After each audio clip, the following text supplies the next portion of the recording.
Renovação da criatura. É de entendimento comum, na senda da iniciação, que qualquer criatura que deseja colocar o pé na porta do templo já deve estar vivendo regras escritas pela natureza, como sendo instrumento de Deus. A vida palpita em tudo que existe e cada vida é um livro aberto que deve ser lido pelo iniciado. Ele encontrará resposta onde consultar e saberá entender a quem lhe falar. Os valores imortais do espírito não se perdem.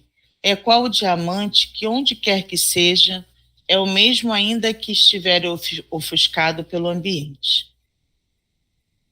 O espírito renovado em Cristo é um diamante divino que brilha intensamente, mesmo que não seja visto, e que irradia o que é em favor de todos.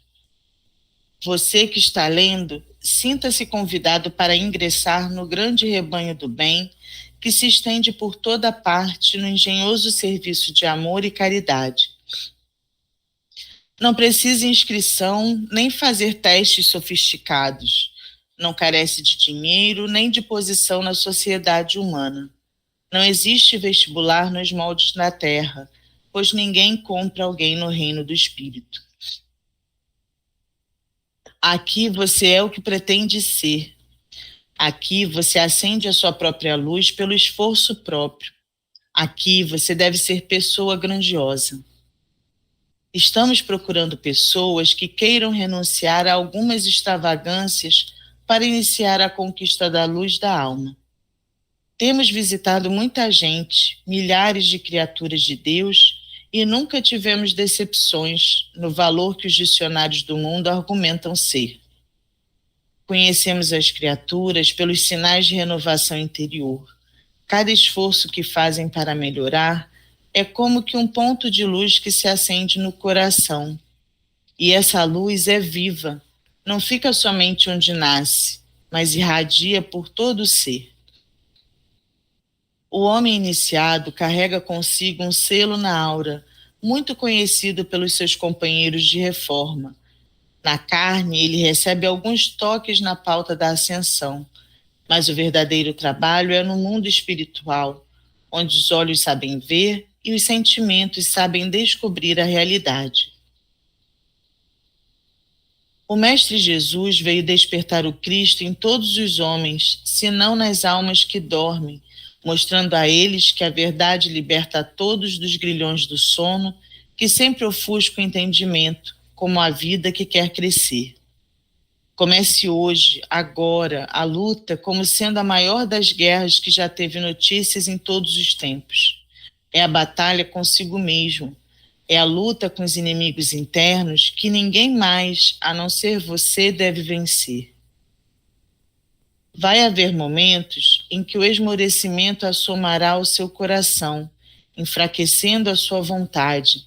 Haverá dias que a dor e o desânimo dominarão todo o seu ser, e as dificuldades entorpecerão todo o seu raciocínio. Haverá instantes em que você se considerará morto e vencido. No entanto, meu irmão, esse ponto de luz já referido no coração lhe dará resistência para levantar e prosseguir se o seu desejo estiver consubstanciado na fé e naquele amor que tudo vence, apoiando-se na caridade. Não deixe esse trabalho para ser feito na velhice, desculpando-se de que não há tempo para tanto. Quem quer e deseja fortemente tem tempo para tudo. Estamos consultando corações e não pararemos de auscultar todos os dias. O nosso convite é sem agressão, mas será registrado com intensidade absoluta pelo coração desperto. Não é necessário estarem juntos de nós, de espírito para espírito. Com referência à ciência espiritual, aos recursos de Deus, ninguém está longe nem perto. Todos estamos presentes pelos ideais, pelos sentimentos ideados na mesma faixa. E estamos todos presentes pelo corpo de trabalho que escolhemos, ligados com aqueles que escolheram também na mesma faixa. Quem canta a mesma música do amor, mesmo que more em outros mundos que não seja o nosso, e está junto ao rebanho a que pertence por sintonia. A humanidade está passando por inúmeras dificuldades que vão ainda se intensificar mais. O aprendizado requer muitos sacrifícios, sem que faltem os gemidos e o ranger dos dentes. Estamos no fim dos tempos anunciados, e quem plantou o mal voltará a colher a terrível safra, mesmo que disponha de recursos para melhorar, mesmo que já tenha modificado os seus sentimentos, mesmo que já tenha começado a renovação interior, pois ele terá de presenciar os desastres que ajudou a semear. Para que as lições sejam mais proveitosas, estamos à procura da libertação espiritual de todos nós e iremos encontrá-la, porém, na forma de conquista. Esta é a justiça de Deus que nunca falha. Há irmãos que, quando se lembram de corrigir seus deslizes, pensam logo que devem começar depois da morte, onde pensam não existe preocupação com moradia, alimentação, estudos ou dinheiro. Como se enganam?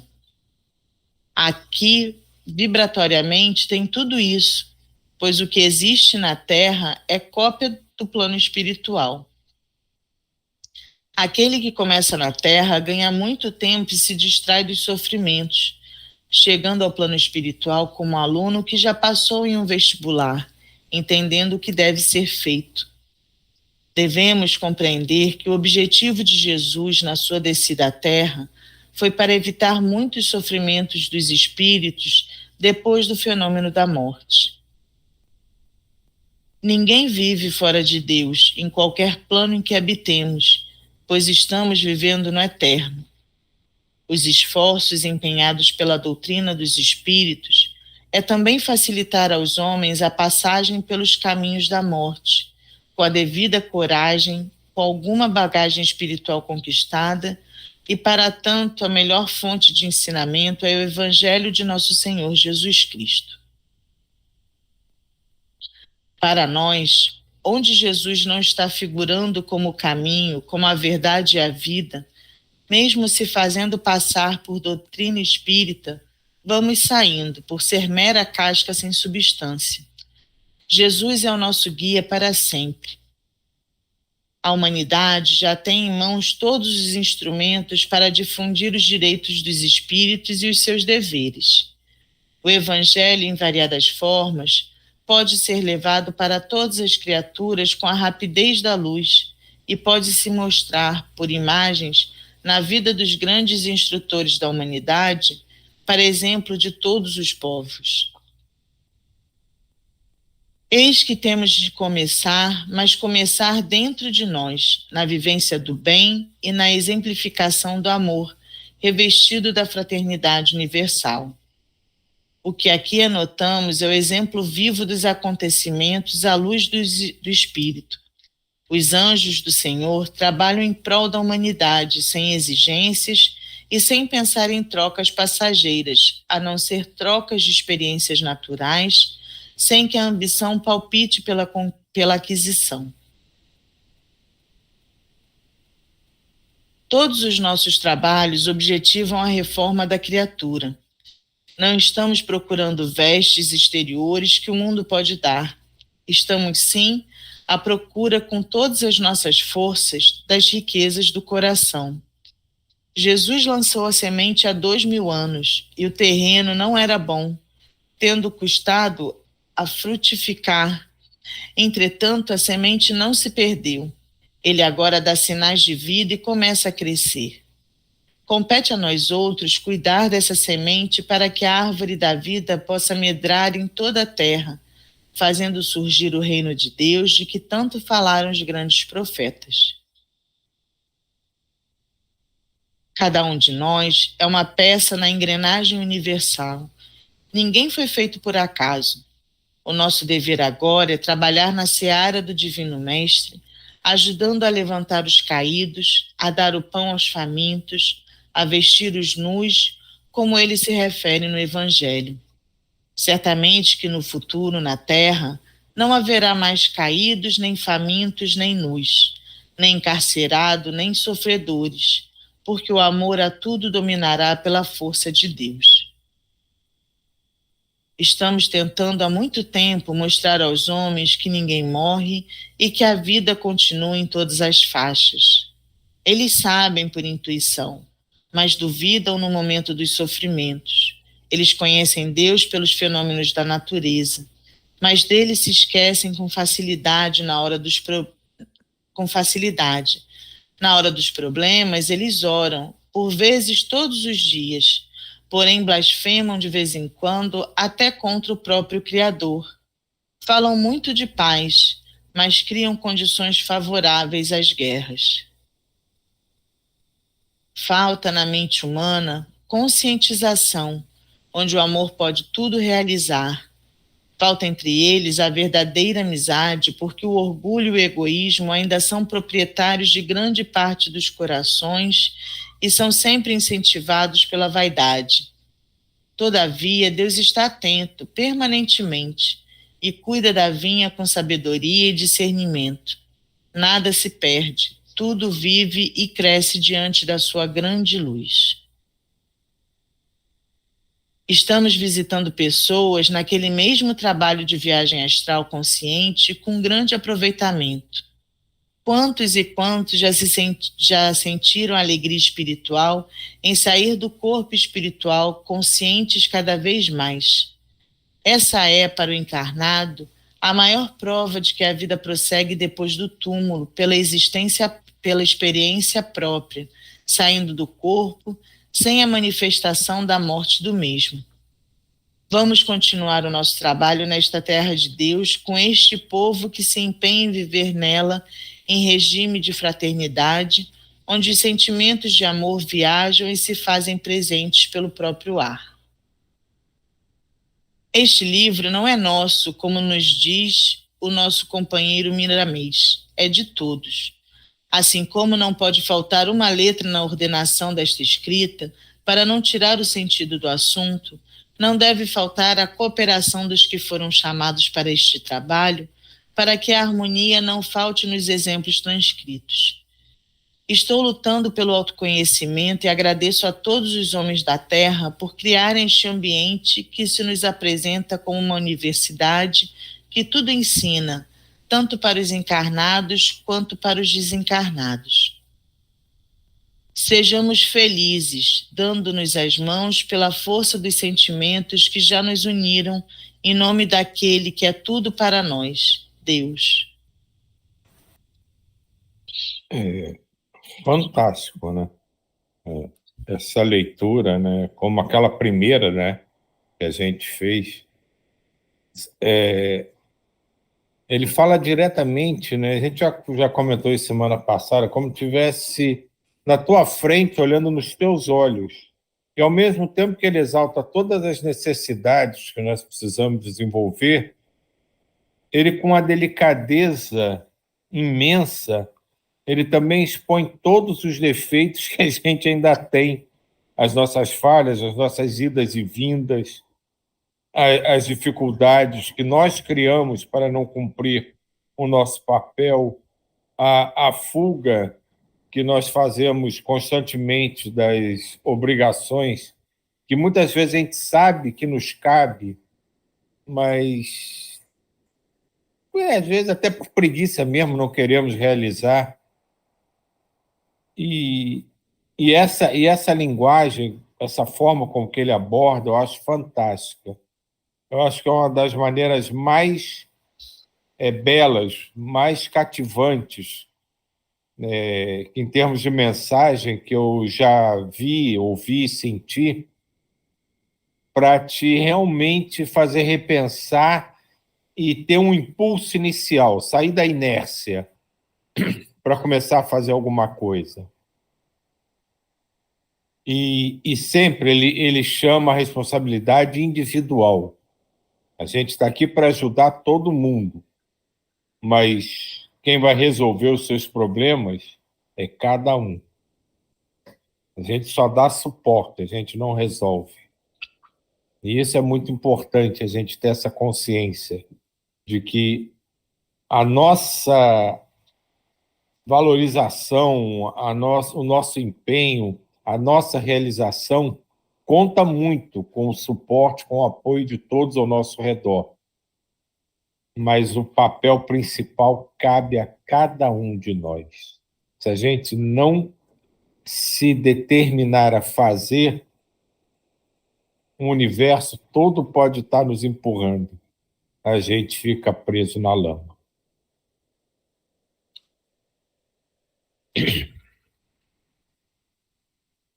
Tem um ponto aqui que eu não entendi muito bem, porque eu achei que estava um pouco diferente das outras leituras que a gente já fez. Deixa eu ver se eu abro. Deixa eu ver aqui.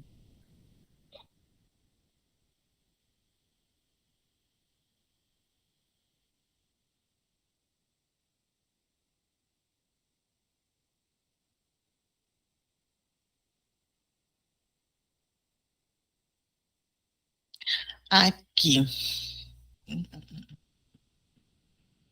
Aqui.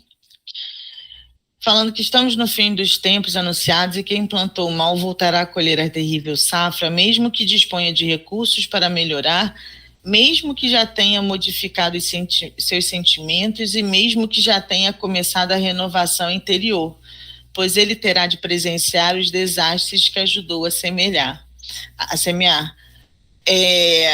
Eu havia entendido em outras leituras, né, em outros livros, que uma vez que você entrasse no processo, né, da sua reforma íntima, que você conseguiria de alguma forma já minimizar ou anular eventuais ações e pensamentos e sentimentos ruins que você tenha feito ao longo do caminho, mas do jeito que ele escreve aqui, não necessariamente, ou pelo menos não 100%.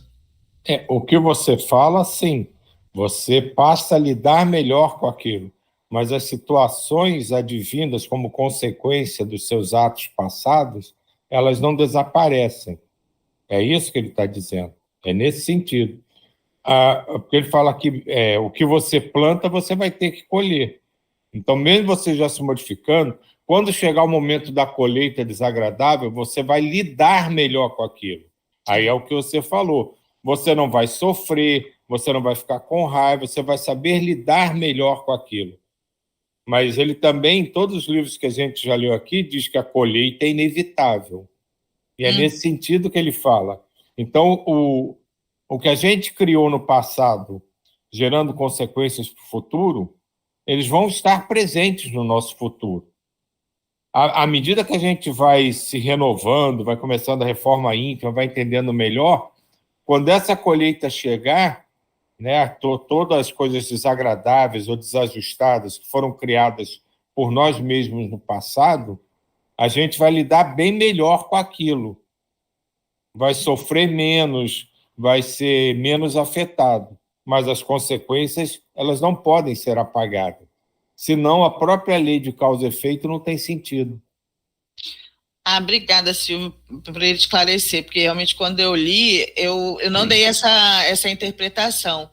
Para mim, eu não pensei nesse aspecto, né, de que é natural, que a gente já sabe, né, tanto que às vezes acontecem alguns eventos que a gente não sabe nem o porquê está passando, mas muito provavelmente foi algo que a gente já gerou em algum momento da nossa existência. Mas quando eu tinha lido, essa já é a segunda vez que eu leio, eu tinha entendido como se a gente fosse voltar àquele estágio primitivo de sentir e ficar preso naquele sentimento, como se aquilo que a gente já ganhou, né, de vivência, de evolução, não fosse contribuir para que a gente pudesse passar por aquele momento, mas na verdade não.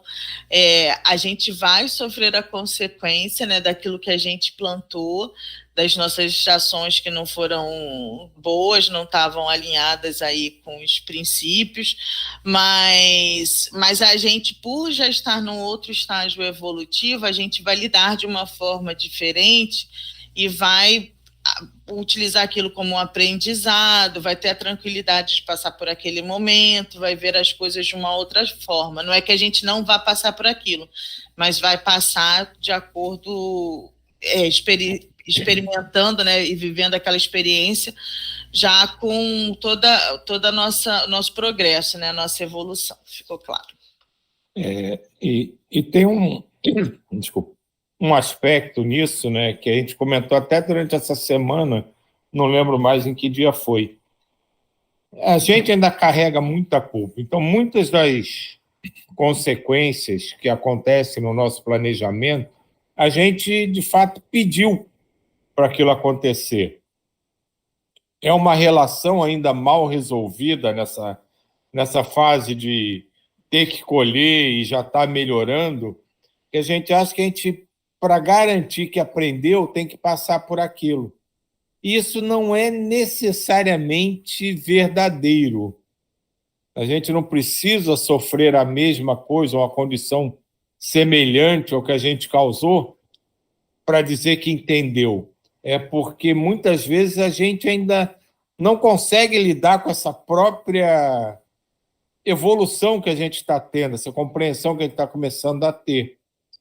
Mas isso não é necessariamente preciso. Você não tem que sofrer o que você sofreu.